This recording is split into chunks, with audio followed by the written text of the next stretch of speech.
What's up, guys? Volt here, bringing you a brand new Fast and Furious car remake. In today's remake, I am bringing you the 2005 Aston Martin DB9 that Deckard Shaw drove in Furious 7. This is the 7th movie of the franchise and the last one that Paul Walker, aka Brian O'Connor, was in, sadly. This car didn't really see much screen time and was destroyed in the movie in the end. It started off in the city in California and they were trying to get all of them, especially Ramsey and Shaw, wanted Dom. In the end, Dom and Shaw were having a standoff on top of a parking garage and they were playing chicken. I mean, it just literally goes, in the end, the Charger survived and the DB9 probably did not, most likely.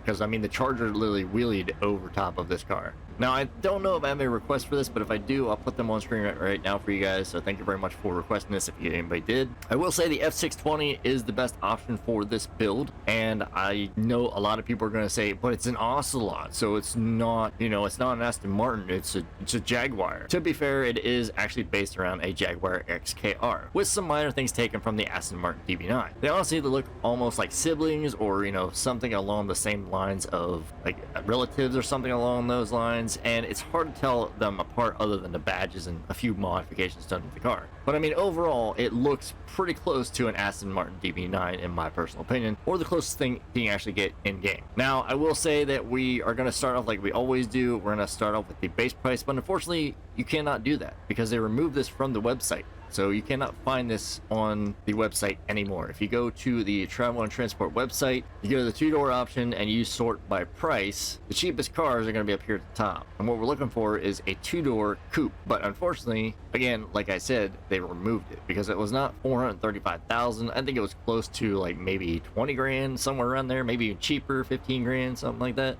But in order to find one of these things, you have to actually find it in the world. So the easiest places to find them is pretty much over here in Rockford Hills, Morningwood area, over here in Del Perro and Vespucci Boulevard. Also, you can find them sometimes down here in Strawberry and La Mesa, Pillbox Hill and things, but mainly you're going to find them all the way up here in the Hills area, over here by the casino. You can actually find them like parked in the casino parking lot, and they're also, like I said, down in Vespucci Beach, over here in Rockford Hills, West Vinewood Drive, all that, like all this big area here. It's a big area. Now, it is easier whenever simming to actually request one of these cars. You can actually find them a lot easier and a lot more simpler. Overall, if you can't find them in the session that you're in right away, maybe just jump sessions and change lobbies and see if you can actually get them to spawn. Again, they only spawn in free mode, so you can't buy them anywhere on the websites, but you can buy them if you're on New Gen at the Ellis Car Meet. So just let you know that, guys, right now. But once you find your car, bring it to the Ellis Car Meet, and then we're going in and customize the beauty. So as you pull in, the Ocelot F620 is in the coupe category. Self-explanatory, it is a two-door sports car, and it does look really nice. But yeah, as we pull in, you can see like it has a bit of carbon fiber around the lights there. It's got a nice grille to it. Now, I'm going to be talking a little bit about the car because it does look relatively close to an Aston Martin DB9, other than the badge on the front, which is the Ocelot and things along those sorts, which actually says it is an XKR. Now, sadly, this is the closest thing you can get, and I think it turned out pretty decent for what we have. But there isn't really much customization to this thing, so I'm going to go over what I can, but like I said, it's very minuscule and very minimal. So the build is not going to be very long, and the video is probably not going to be very long either.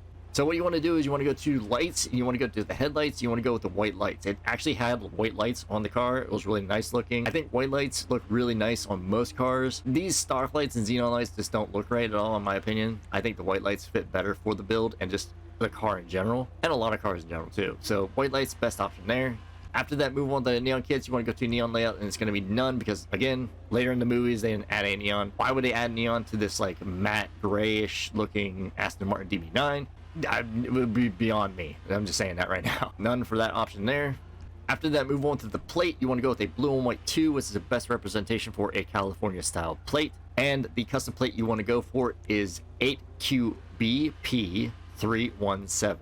Again, that is 8QBP317. That is the custom plate that was actually in the car on the movie and everything. So there you go. There's that. And I mean, it fits really nicely because it's blue and white 2 is the best representation for the California style plate. So there you go. After that, same respray for last, move on to the suspension. You want to go with the stock suspension. I don't think it was lowered at all. I think it was decently high. I mean, if you really wanted to, and if you possibly wanted to do anything with the car, I would go with the lowered. As you can see, it barely lowers it at all. but I know it has a decent bit of wheel gap and everything, so I went with a stock option. I mean, like I said, the most you could probably go with is maybe a street, but I would say if you want to go with a little bit of something, add a lowered.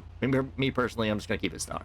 After that, move on to the turbo. I had a little bit of concern about this. Okay, to be fair, it was a car that had a 6.0 V12 engine in it, but sadly it did not come or even have an option to have a turbo in the movie anywhere or even on the real life car. I didn't hear no spool of like a supercharger. I definitely didn't hear no like blow off of like a turbo or anything. So I mean, it was most likely just stock with the 6.0 V12 engine in there. And I mean, that's pretty much it, because it wasn't in the movie for very long. They don't really probably need to do too much to it. There might have been a few backup cars, but that was about it. But I highly doubt there was anything special about the car other than it being an Aston Martin DB9. So I did add a turbo tuning, and even though I said that it didn't have one, I added it just because, I mean, it's supposed to be a V12. It's supposed to have a decent bit of power. It's supposed to have a decent bit of push, you know, a decent bit of power output and everything of that sort. So I added a turbo. You can barely see or actually hear the difference in the performance, but I mean, it does make a big difference, because without the turbo, this thing is kind of slow. So honestly, it's completely up to you if you don't want to add the turbo, spend the money on it. But me personally, I did. So completely up to you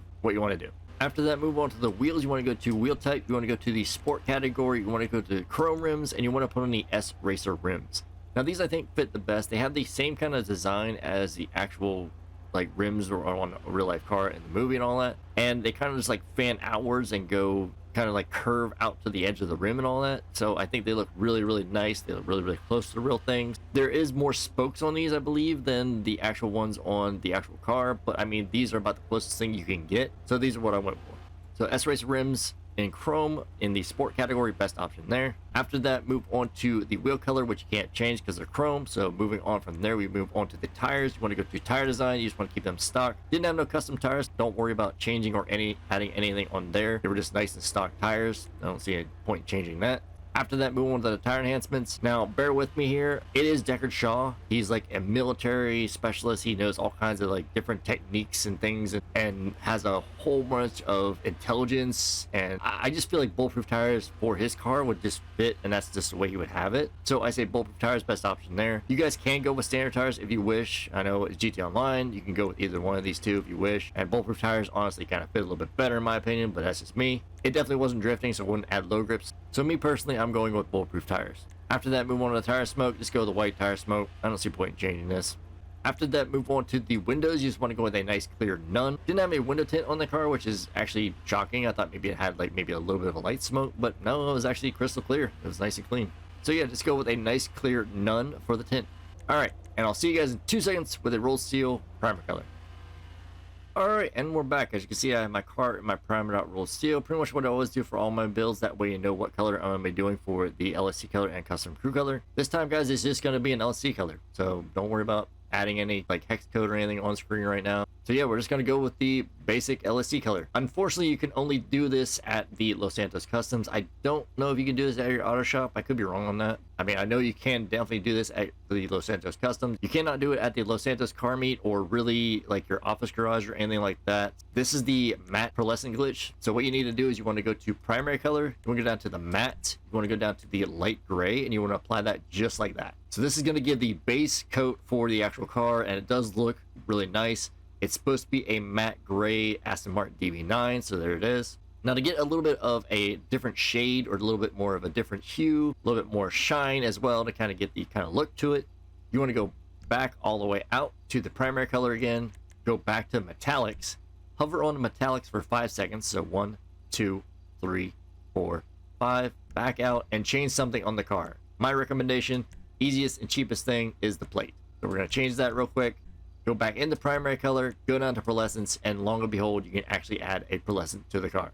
So you're probably wondering what pearlescent we're actually going to add to the car. What we're going to add is a shadow silver. This is going to give it a kind of silverish kind of glow to it, as well as a kind of bluish kind of shine to it, to get the kind of look that is actually on the real life car. And I think it fits really nicely for the design of the build. So apply that just like that, and there you go.